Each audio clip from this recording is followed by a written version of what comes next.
Nos encontramos en la estación de la Cuaresma y hoy estamos en el tercer domingo de Cuaresma, temporada especial en que la Iglesia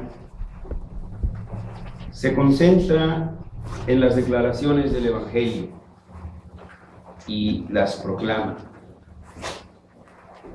Nosotros, pues, siguiendo esta tradición de la Iglesia patrística y de la Iglesia reformada, estamos entonces haciendo lo mismo. Les invito para que busquen el Evangelio según San Lucas, ya que el tema que nos va a ocupar en esta temporada va a ser las parábolas del Señor. Y hoy iniciamos con la primera de ellas. En este capítulo 10 vamos a leer del versículo 25 al 37. Lucas 10, versículos 25 al 37.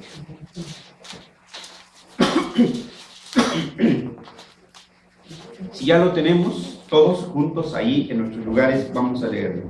Dice así: y he aquí un intérprete de la ley se levantó y dijo para probarle: Maestro, ¿haciendo qué cosa heredaré la vida eterna? Él le dijo: ¿qué está escrito en la ley? ¿Cómo lees? Aquel respondiendo dijo: amarás al Señor tu Dios con todo tu corazón y con toda tu alma y con todas tus fuerzas y con toda tu mente, y a tu prójimo como a ti mismo. Y le dijo: bien has respondido, haz esto y vivirás.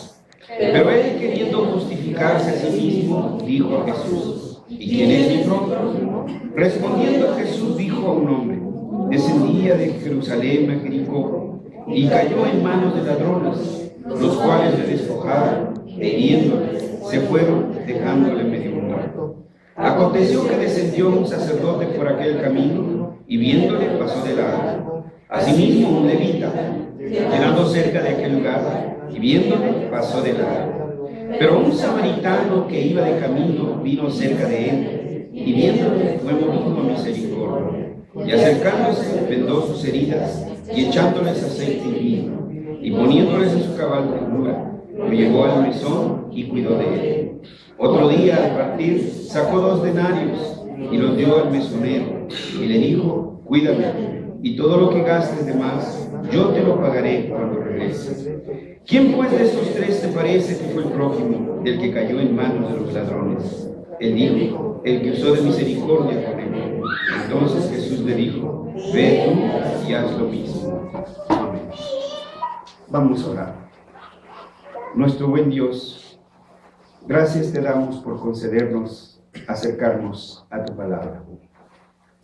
Pero lo hacemos con temor y temblor, porque conocemos nuestras debilidades y nuestras incapacidades para conocer tu voluntad. Sin la gracia de tu Espíritu Santo, Señor, sin la luz de tu Espíritu jamás podremos conocer y entender tu voluntad. Por eso te pedimos que en tanto que tu palabra es expuesta, tu Espíritu Santo haga la obra misericordiosa en nuestros corazones, para que nuestros entendimientos sean iluminados con tu poderosa palabra, para que podamos entender tu voluntad a través de la exposición de tu palabra, pero por sobre todas las cosas que seamos movidos a un solo deseo: hacer tu voluntad, porque así ha dicho Jehová. Dios y Padre Santo, te pedimos que por medio de la predicación de tu palabra seamos exhortados, seamos edificados y consolados. En Jesús oramos. Amén. Ustedes ven el título que tiene este párrafo, es El buen samaritano. Y de hecho, muchos expositores, maestros de escuela dominical, conferencistas, cuando se refieren a este pasaje, se refieren a él como el pasaje del buen samaritano. Para decepción de ustedes les diré que no hay buen samaritano y que no, el héroe del pasaje no es el buen samaritano, pero estamos acostumbrados a escuchar a ello. Y todavía más, con tantos intérpretes improvisados, Hay una fuerte tendencia a alegorizar las Escrituras, a buscarles simbolismos. Por ejemplo, cuando habla aquí de que el samaritano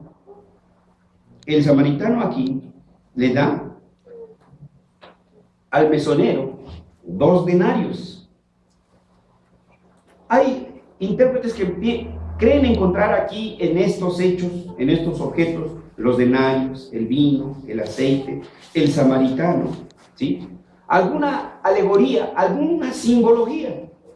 Por ejemplo, algunos dicen que el buen samaritano, para comenzar, hermanos, vean ustedes que aquí habla del samaritano, ¿sí? El adjetivo de buen se lo pusieron los editores. Aquí habla del samaritano. Pues según ellos, el buen samaritano representa a nuestro Señor Jesucristo. El hombre herido, en la alegoría, representa a la raza humana pecadora. El sacerdote y el levita representa a la ley moral y ceremonial. El mesón, según ellos, simboliza la iglesia. Y los 2 denarios simbolizan el Antiguo y el Nuevo Testamento. Si a alguien le llegan con esto y que no ha conocido las Escrituras, pues sí lo impacta y sí lo cree. Porque tiene cierta lógica. Y este fue el problema del intérprete de la ley. Conocía las Escrituras, pero tenía su propio método de interpretación.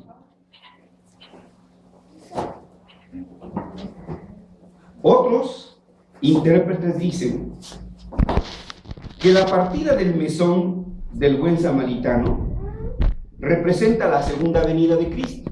Pues recuerden que dice: si un costo extra te dan, yo te lo pagaré a mi regreso. Dicen, pues eso apunta a la segunda venida de Cristo, a la parusia. Los denarios, según estos intérpretes, un denario representa a la oración y el otro denario representa el estudio de la Biblia, los cuales, 2 denarios, oración y Biblia, nos alimentarán espiritualmente hasta la parusia o la segunda venida de Cristo. A este método de interpretación se le llama alegorizar. Pero hermanos, la alegoría es especulativa. Y en el terreno de la especulación cualquiera puede ganar. Y en la especulación se puede forzar el significado del texto. Y este es el problema. Por eso hay muchas sectas, hermanos, por este método que le aplican a las Escrituras. No es nuevo. Desde la patrística, Orígenes se le conoce como el padre de la alegoría. La Escritura nunca ha tenido secretos. La Escritura no fue hecha para los teólogos. La Escritura no está en lenguaje teológico. Es un lenguaje común. De hecho, antiguamente se creía que el Nuevo Testamento estaba escrito en idioma angelical, que era el lenguaje de los ángeles. Cuando se empiezan a hacer investigaciones sobre el origen del idioma, que es griego, pues en primer lugar se nota que es un idioma común, un idioma terrenal, es el griego. Y todavía más, no solamente es un idioma normal, sino que es un idioma coloquial, el llamado griego koiné, el griego del pueblo, no el griego clásico, el que usaron los filósofos, Aristóteles, Platón, etc. Por eso nosotros tenemos que ir a esos métodos sencillos, a las palabras tal como son. El primer acercamiento que hagamos a las Escrituras es interpretar tal cual las palabras que ahí están. Y después ir entonces a su contexto. Nosotros vamos a ir entonces viendo cada una de estas palabras y ver a dónde el Señor nos lleva y qué es lo que queremos que entendamos. Para comenzar, ustedes verán ya desde el título. El título del sermón ni siquiera tiene el mismo título que el párrafo que aquí, el buen samaritano. Porque no existe el buen samaritano, hermanos. Nada de lo que nosotros hagamos tendrá bueno. Recuerden. También no dice quién es mi prójimo. ¿Lo notaron el título ahí? No dice quién es mi prójimo. Porque estamos acostumbrados a hablar de mi prójimo. Y nosotros, algunos, ya eso es acercarse un poco a una interpretación sana. Hablan de el prójimo. Y el prójimo lo entienden como que es el hombre asaltado, herido y medio muerto. Ese es el prójimo. Esa es la idea generalizada que tenemos. Y el título dice, ¿quién es el prójimo? Bueno, si no es el hombre herido, ¿quién es entonces el prójimo? Porque este fue el dilema, este fue el problema del intérprete. Y por eso el Señor lo fue llevando primero a las Escrituras, después a la aplicación de las Escrituras en la vida cotidiana. Y después le preguntó, ¿quién te parece que fue el prójimo? Lo llevó hasta que el mismo intérprete dio la respuesta exacta, la respuesta que debemos dar a la palabra de Dios. Sin hacer demasiados, buscar mucha redundancia o ir palabra por palabra o frase por frase. En esta narrativa, que es muy corta, pero llena de vivencias, llena así fuerte de algo que impacta.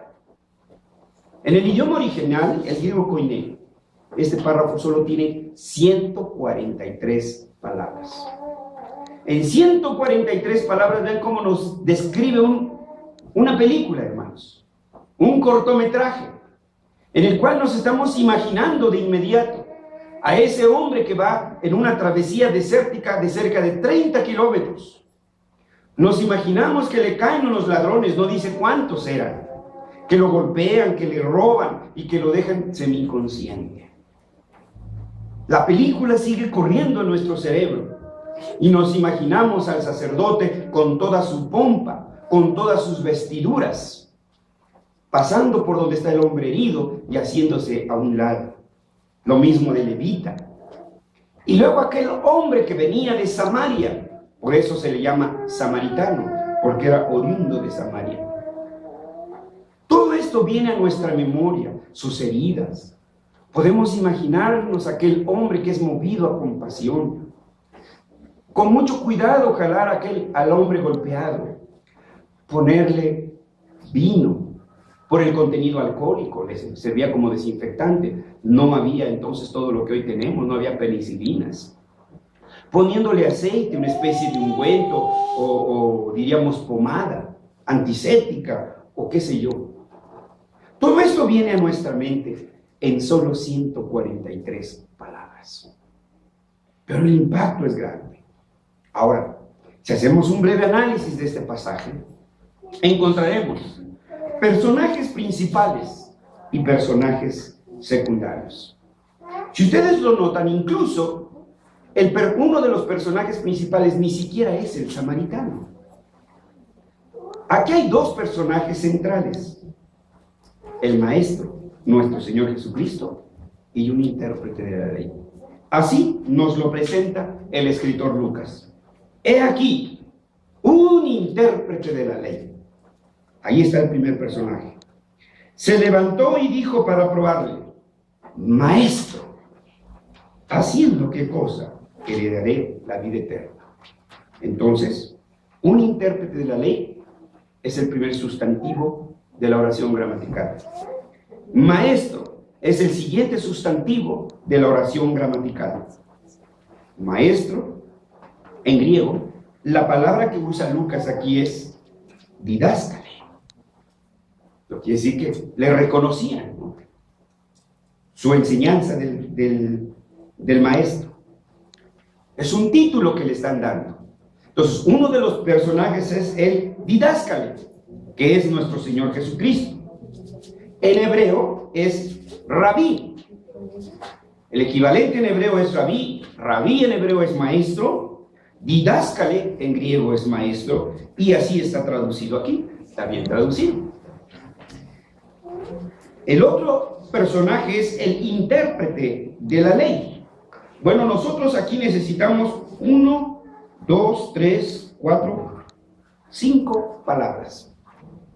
¿Ya lo vieron? El intérprete de la ley. 5 palabras. En el Nuevo Testamento solo es una, nomikos.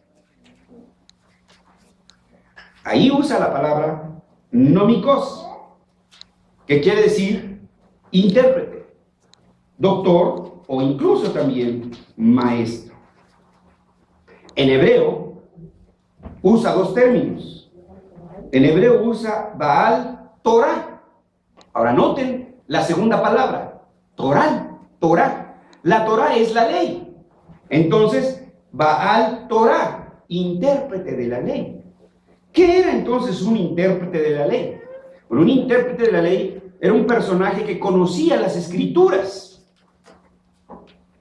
Y también en otros pasajes, en otros evangelios les llaman escribas, porque se dedicaban a copiar las escrituras, a hacerlas letra por letra.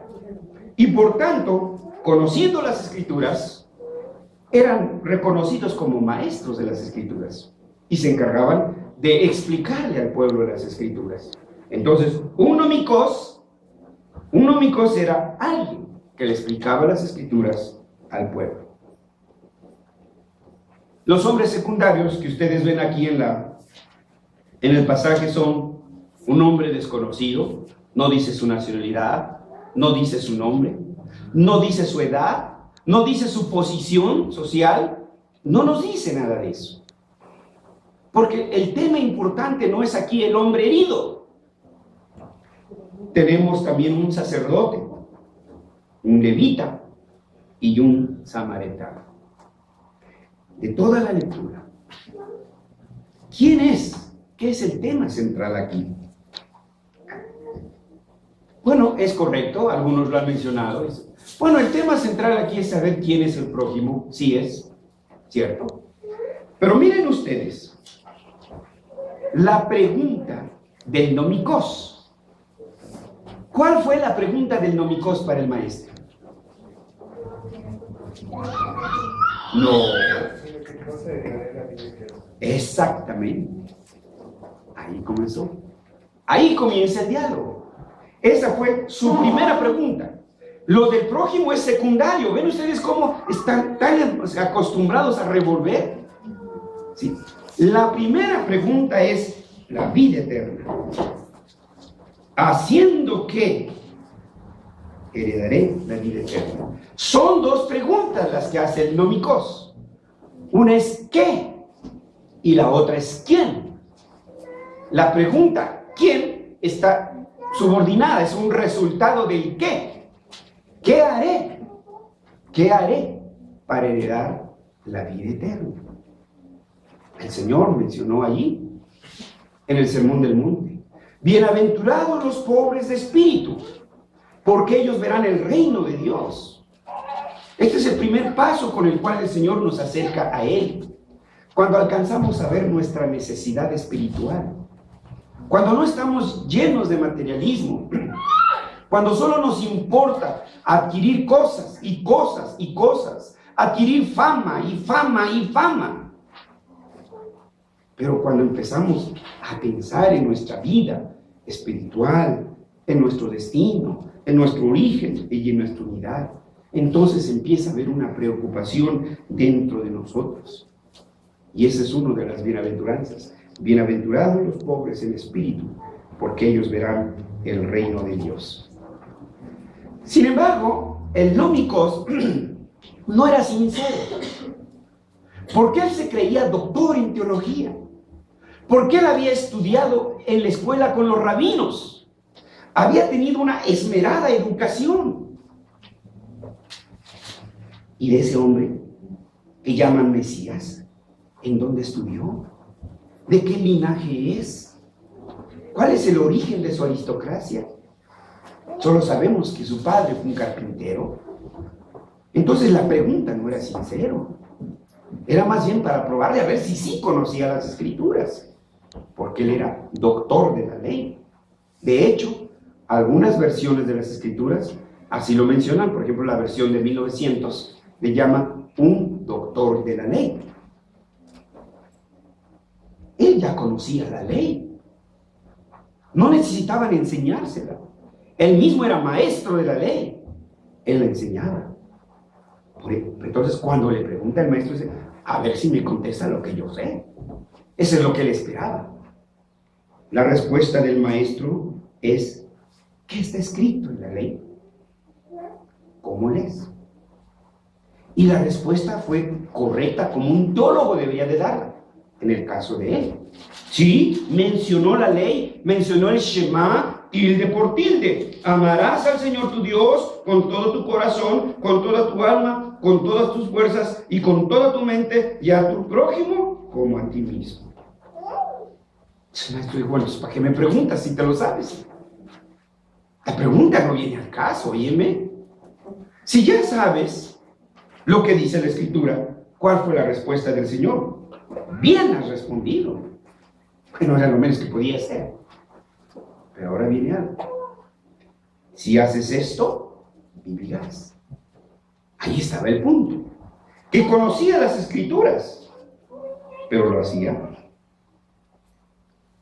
El intérprete de la ley, el nómicos, ya tenía su propia percepción de la vida eterna. Él ya tenía su propio código, la manera de obtener esa vida eterna. Él creía que haciendo esto, y eso, y aquello, y lo otro, él sería salvo. ¿Sí? Pregúntele usted a un católico romano, ¿eres cristiano? ¿Y qué le va a responder? Que sí, pero rápido. Y si usted le dice, no, tú no eres cristiano, pues entonces ¿qué soy, burro, sapo o qué? Porque tiene su propio concepto de cristiano, ¿sí?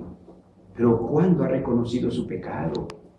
¿Cuándo ha visto en Jesús el único que le puede limpiar de sus pecados? ¿Cuándo se ha convertido en un verdadero discípulo de Cristo para poderse llamar cristiano? ¿Verdad? Entonces, ahí cambiamos la percepción. El nómicos no era sincero. Él ya tenía sus propias respuestas. Él, según él, ya sabía cómo heredar la vida eterna.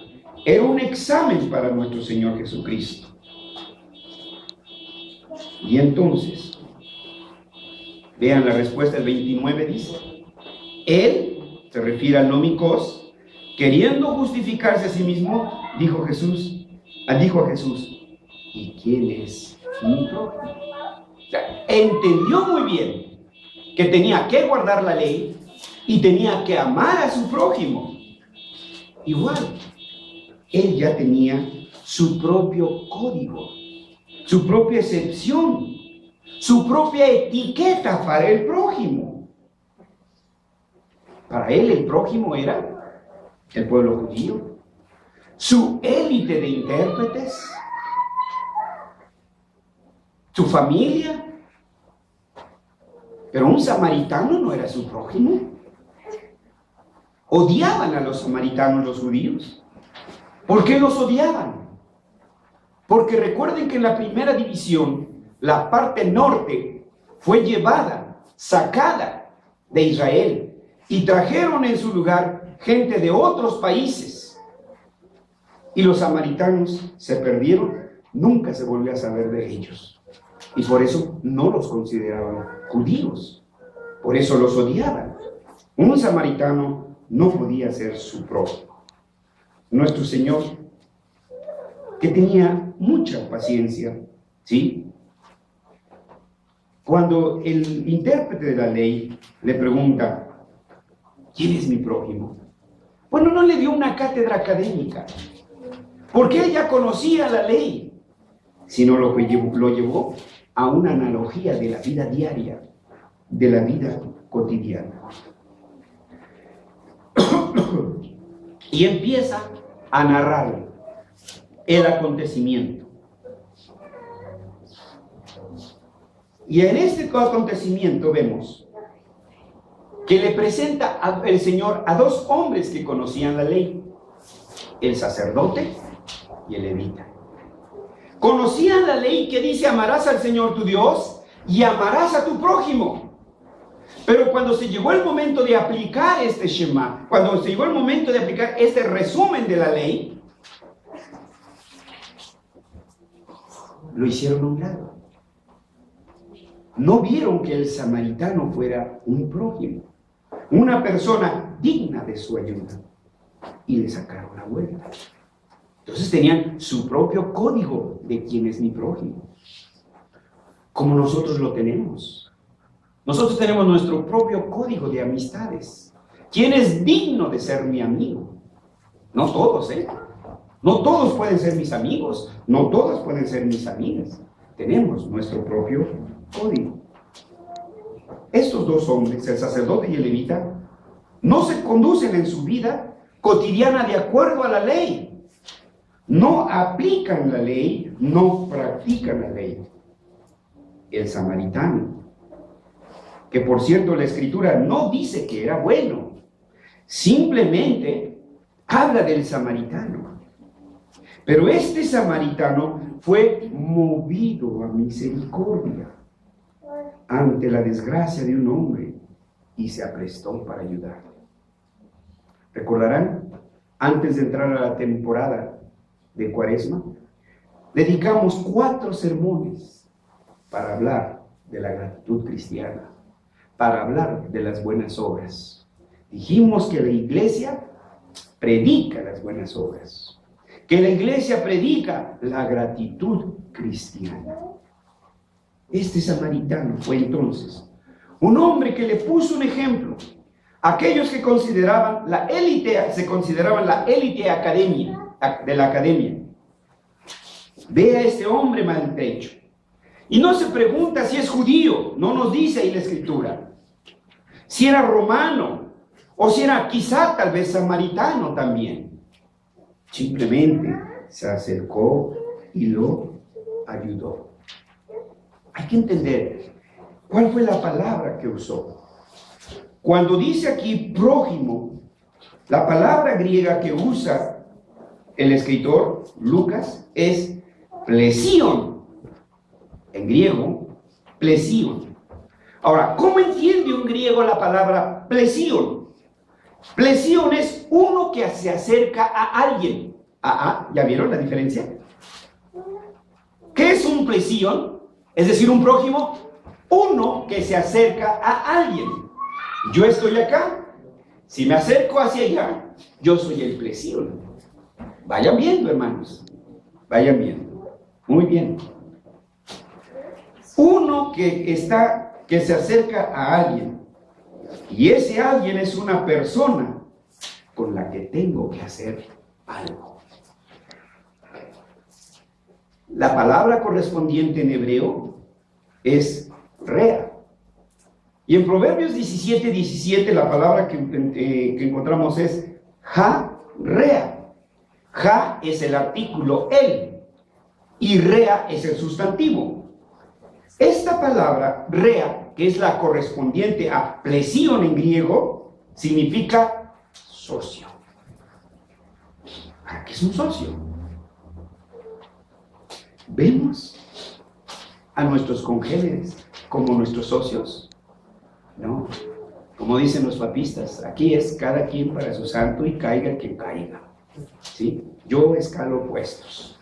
Mi meta es el éxito por encima de los mediocres, porque yo tengo mi propio código. Pero aquí dice socio, amigo. Yo soy el amigo. Yo soy el primero que brindo mi amistad. Yo soy el que me acerco con lazos de amistad hacia él. Camarada, compañero. Todo este significado tiene la palabra rea, que es la palabra equivalente en el hebreo para plesion, que nosotros traducimos aquí como prójimo.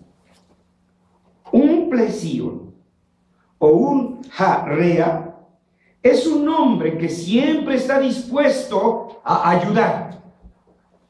Un prójimo es un hombre o una mujer que siempre están dispuestos a ayudar. La mayoría piensa que el prójimo era el hombre asaltado y herido. Ese es mi prójimo, el que necesita mi ayuda. Esa es nuestra visión. No, porque miren la pregunta que le hizo el Señor. Versículo 33. ¿Quién de estos tres? El sacerdote, el levita y el samaritano. ¿Quién de estos tres te parece que fue el prójimo?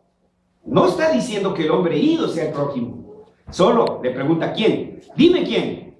Una pregunta de ABC. ¿Quién es el prójimo? ¿El sacerdote? Y el intérprete dijo, no. ¿Quién es el prójimo? Nomás le dio tres opciones. ¿El levita? Y el intérprete dijo, pues no. ¿Quién es el prójimo? ¿El samaritano? Dice, sí. El que usó misericordia. ¿Y cuál fue la respuesta del Señor? Ve y haz tú lo mismo. Tú eres el prójimo. Tú ve y ayuda. Esa es la característica, hermanos. Ese es el significado de la parábola. Tan simple. ¿Qué mesón que significa la iglesia ni que 8 y cuarto? ¿Qué 2 denarios y que el antiguo y que esa es pura simbología, pura teología barata? Y predicadores de estos tenemos montones, hermanos, que deberían de bajarlos del púlpito. Concluyendo entonces, diríamos lo siguiente: un cristiano es un prójimo.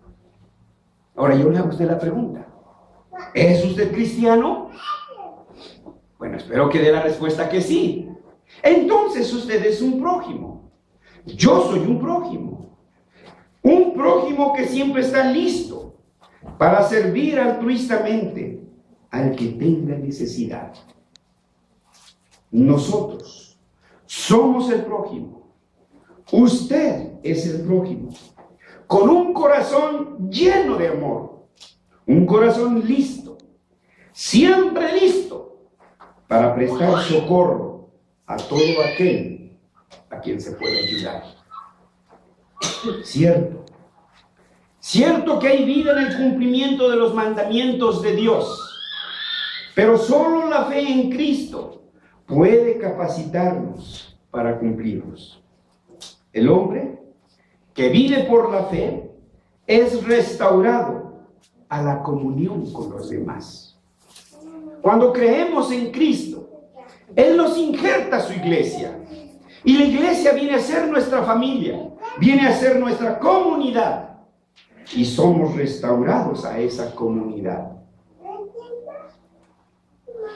Por tanto, quien ha sido regenerado, quien ha sido convertido a la fe de nuestro Señor Jesucristo, ama a sus semejantes, convive con ellos, no se separa de su comunidad, no se separa de su familia cristiana y mayormente convive con la familia de la fe.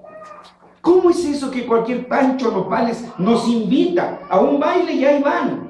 Nos invita a una fiesta y ahí van.